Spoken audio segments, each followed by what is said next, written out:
Mudun. Apa toh? Mudun. Kok iso?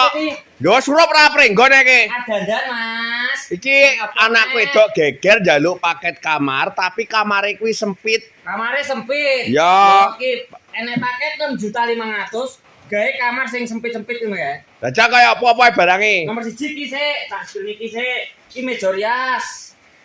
Modele opan iki pilih sing bundel sasar kaya ekter kae ya iso. Nah, nomor 2 iki spring bete. Spring bete iki bahane wis full pair. Garansinya resmi mau setahun dulu.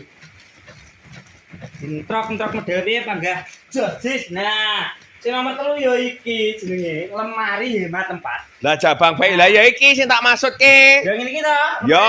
Ngene iki to. Ya iki penak dono, sap-sapane wis gede-gede ombok gombal pirang-pirang jina wis sedeng ora mekaprah gombalmu lho. Gantungane los wis enek gon. Tipil. Gon tipil ndereh tipil mbok dileh kene. Oh iya.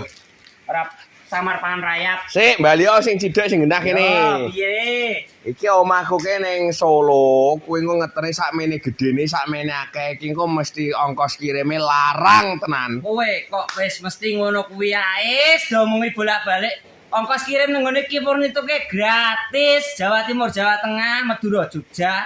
Take gratis ongkir. Jabang baik tenan iki. Yo tenan. Yo toh. jan bungah ngetiplah aku. Lah iki cara pesene piye, Bu? Anu anakku ben pesen dhewe kok omah. Bio profil ki furnitur ngisore wis garek ngetul nglewek nyalin. Wes berarti info pemesanane ning Yo, bio profil. pesen paket 6.500.000. Ya wes eno jan porem iki.